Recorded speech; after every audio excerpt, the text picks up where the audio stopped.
Bonjour, bonjour et bienvenue dans cette nouvelle vidéo où je vais vous parler des erreurs à éviter quand vous lancez votre activité locale ou même enfin même sans lancer, hein. Imaginons, ça fait un an que vous êtes à votre compte. Qu'est-ce que j'entends par activité locale? C'est donc des artisans, des indépendants, des commerçants, des petites entreprises qui veulent avoir du monde près de chez elles, qui passent le pas de sa porte, on va dire. Ces erreurs, c'est des choses que je vois très régulièrement et qui vous font perdre un temps énorme parce que vous vous acharnez à euh, continuer dans ce sens, dans cette erreur. Vous perdez un temps fou et donc des clients et donc voilà, de l'argent. L'idée, c'est de vous faire prendre conscience de ces problématiques et après, vous pouvez aller voir, j'ai plein d'autres vidéos pour vous aider à travailler votre référencement local, votre visibilité locale. Avant ça, je vous conseille de vous abonner à ma chaîne parce que je fais plein de petits tutos, de petites vidéos courtes, très claires pour vous aider à avancer dans votre business local. Alors, petite intro, voilà, vous avez un site internet, vous avez des réseaux sociaux, vous postez tous les jours, mais vous n'avez pas de clients. En fait, c'est pas un problème de travail, c'est pas un problème que votre activité l'intéresse pas. C'est souvent un problème de priorité et de stratégie. Vous ne mettez pas l'énergie là où il faut. Alors, l'erreur que je vois, c'est de se concentrer uniquement, seulement sur les réseaux sociaux. Alors oui, il faut y être, hein, de manière intelligente. Mais il y a des gens, je vois, c'est très répandu dans les indépendants, naturopathes, énergéticiens, etc. Parce que on leur a dit oui, il faut aller sur Internet, sur les réseaux, on peut vendre à tout le monde dans toute la France. Pour moi, il faut d'abord essayer de se faire connaître localement et après vous verrez si vous pouvez voilà développer des choses en ligne. Et donc de ce fait-là, ces personnes, elles postent comme des malades sur Instagram, sur Facebook, euh, et clairement, ça n'attire pas les bonnes personnes. On comprend rien à ce que vous faites, on comprend pas où vous êtes. Vos réseaux sociaux, il faut qu'ils aient aussi un ancrage local, que l'on comprenne ce que vous faites et où. Faites un test, allez voir, voilà, je sais pas, n'importe qui sur Instagram qui a un business local. Regardez son Insta, bah franchement, on comprend rien. On comprend pas où est-ce qu'il est, qu'est-ce qu'il fait. Donc du coup, vous parlez à quelqu'un qui est à l'autre bout de la France alors que vous êtes dans le sud, cette personne, elle viendra jamais acheter. Donc c'est une visibilité courte durée, vous avez des likes, vous avez parfois des commentaires, ça vous rebooste l'ego, mais ça ne vous fait pas vivre, hein, vous n'avez pas les clients qui arrivent. Donc vos réseaux, ils servent à entretenir votre référencement local. Vous pouvez aller voir ma vidéo où j'explique comment travailler ces réseaux sociaux pour le local, c'est hyper intéressant. Ça changera déjà les choses. C'est-à-dire que vous allez toucher une cible locale et donc plus pertinente pour votre activité et qui sera prête à venir vous voir et à payer. C'est ça, vous êtes partout sur Instagram, sur Facebook, mais on ne vous voit même pas sur Google. C'est là où les gens ils cherchent sur Google quand on veut un service ou magasin, enfin voilà. Autre erreur que je vois, c'est une obsession pour le site internet. Alors oui, c'est très bien d'avoir un site internet. Les gens qui ont cette obsession, ils sont généralement à côté de la plaque, ils vont y passer des heures, hein, des heures à essayer de comprendre, à suivre des tutos, à faire leur site, à le rendre joli. Mais quand je regarde, il y a zéro ancrage local, aucune stratégie de référencement local. Autant vous dire, votre site, il sert à rien. En plus, maintenant, Google a fait des mises à jour, il a changé son algorithme et les sites internet, ils sont passés un peu en second rang. C'est-à-dire que en haut, vous aurez des fiches Google, des annuaires, etc. Et après, là, on commence à voir les sites internet voilà, d'entreprises, d'indépendants.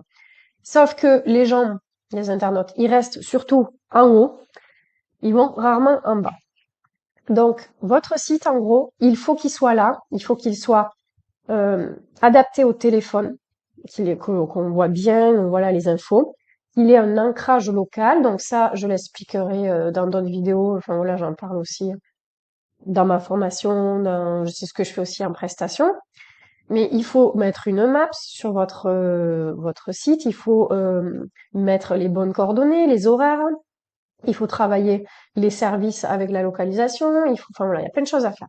Donc Google, lui, il favorise quand même les fiches Google et après, oui, il va checker votre site parce que sur votre fiche Google, vous mettez le site. Il va checker si tout est cohérent, si les mots-clés sont les mêmes, etc. Si c'est cohérent, vous aurez un boost de votre fiche Google.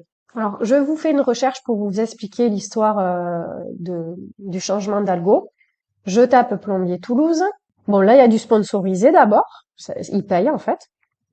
Et après, vous voyez là, il y a site de lieu. Ça, c'est assez nouveau. C'est des petites vignettes. Donc, il y a quoi? Il y a page jaune, il y a travaux.com, il y a The Best Rated, je ne connais pas, Petit Futé, etc. L'idée, c'est d'être présent, vous, sur chacun de ces éléments. Et ensuite, on voit seulement les 3 premières fiches Google. Donc, les gens, ils vont pas aller beaucoup plus loin que ça. Il y a aussi les pages jaunes avec toujours les petites vignettes. Et puis là, on commence à voir en effet le site de cette personne-là. Il y a aussi des questions. Il y a 3 autres fiches. Puis là, on a un annuaire. Hop là, un site d'une personne qui a très bien travaillé son référencement. Donc en fait, vous n'avez pas le choix que d'avoir un super référencement sur votre site internet. Sinon, vous allez être tout en bas à la page 4. Franchement, aucun intérêt. Vous l'aurez payé ultra cher parce que voilà, vous êtes passé par une agence, vous payez votre site, je sais pas combien là, 2000 euros, et au final, ils vous disent, bah non, on fait pas le référencement, nous on fait juste le visuel. Voilà, j'ai des gens qui passent leur temps à regarder les visites sur leur site alors qu'il n'est pas du tout optimisé. Et ils disent ah j'ai eu 5 visites, je comprends pas. Ben normal, hein, y a rien qui est bien travaillé. Je ne dis pas qu'il ne faut pas avoir un site internet, je dis qu'il ne faut pas tout miser dessus et il faut bien le travailler pour le référencement local. Erreur 3, ne pas créer de fil Google Business ou la laisser vide. Il n'y a pas pire, je trouve, parce que c'est vraiment le canal qui peut vous ramener plein de clients.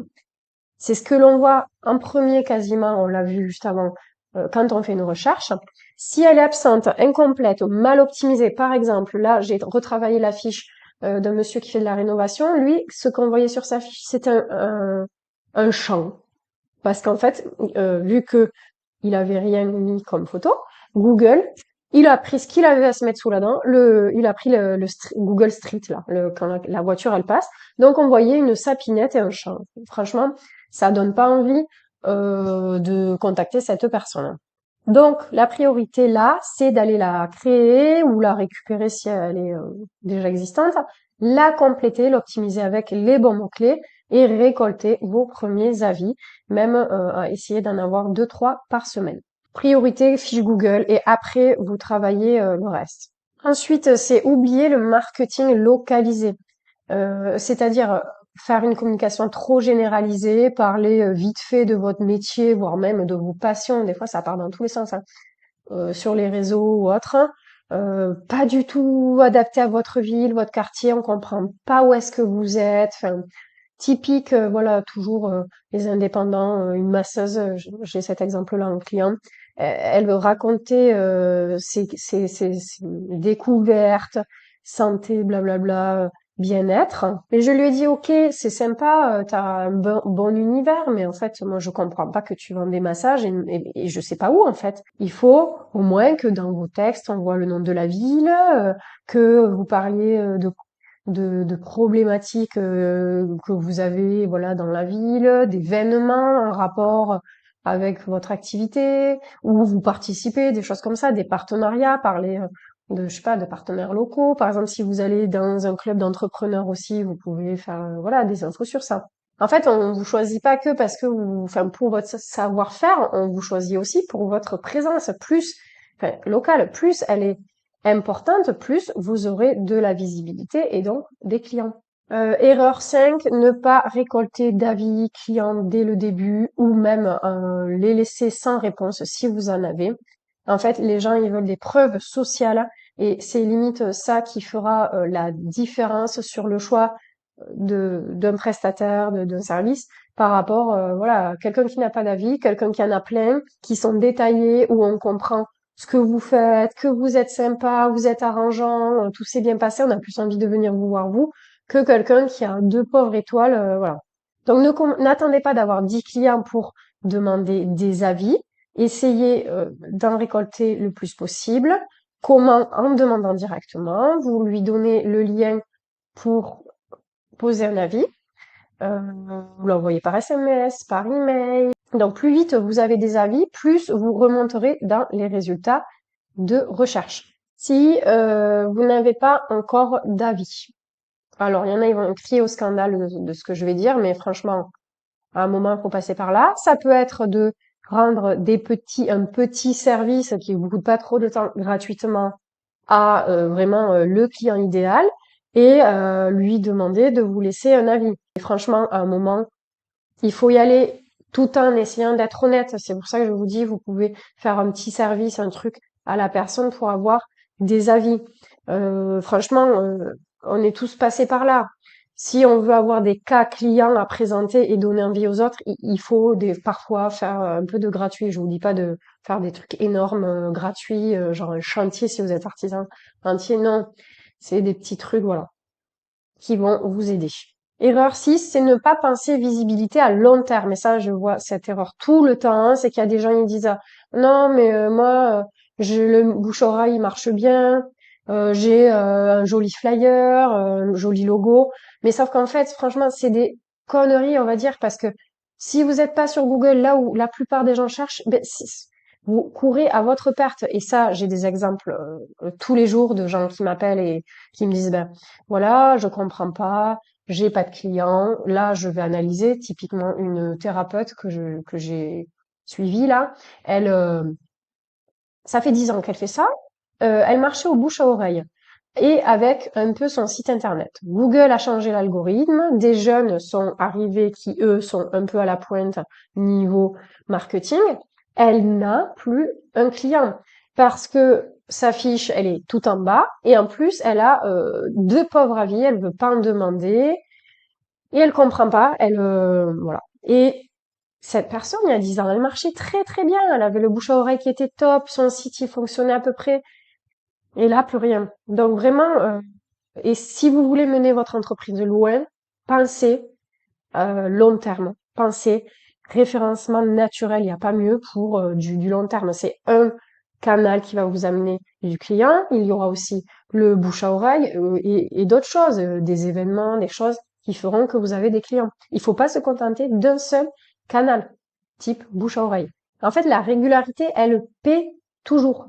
Si vous publiez régulièrement sur votre fiche, vous l'entretenez, vous optimisez votre site, vous le travaillez, vous mettez des posts sur les réseaux qui sont ancrés localement, eh bien, forcément, à force, ça va payer, je vous le garantis. C'est juste que souvent, les gens manquent de patience et s'arrêtent à l'étape de j'ai fait ma fiche et hop, c'est tout, j'arrête là. L'idée, c'est pas juste d'être vu une fois, c'est d'être visible en continu et de devenir la référence de votre lieu, zone et de votre domaine. Ce qu'il faut retenir, c'est avoir une fiche Google optimisée, aller récupérer vos premiers avis clients, ne pas tout donner sur les réseaux sociaux et travailler localement vos réseaux sociaux, avoir un positionnement clair, un contenu ancré dans votre zone et des supports cohérents, les sites, les réseaux, les annuaires. Alors moi, ce que j'enseigne, que j'applique à mes clients, soit en prestation, voilà, où c'est moi qui fais, soit un accompagnement, c'est une méthode en 3 étapes qui a vraiment fait ses preuves.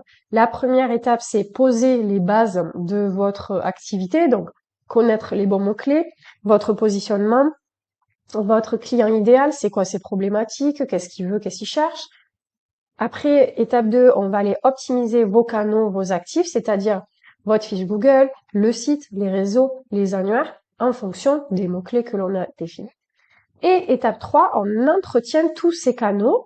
Donc, on demande des avis, on répond, on crée du contenu, on vérifie que la cohérence des coordonnées est toujours OK, des horaires, des choses comme ça. Si vous faites ces 3 étapes, en fait, eh bien, vous allez doubler forcément vos concurrents parce que la plupart, je dirais 90%, 95% Des entreprises, voilà, des indépendants, ils font rien. Ils sont sur Instagram en ce moment. Donc, si vous êtes là à faire tout ça, vous allez dépasser tout le monde. Et en plus, en faisant ça, vous allez pouvoir ressortir sur les IA.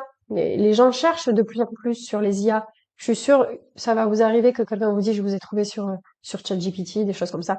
Donc, si vous faites tout ça, d'optimiser les canaux de l'étape 2, et 3, bien entretenir, mais forcément que vous allez ressortir sur les IA. Si vous voulez en savoir plus, que je vous explique tout ça, vous pouvez réserver un appel découverte avec le lien en bas de la vidéo.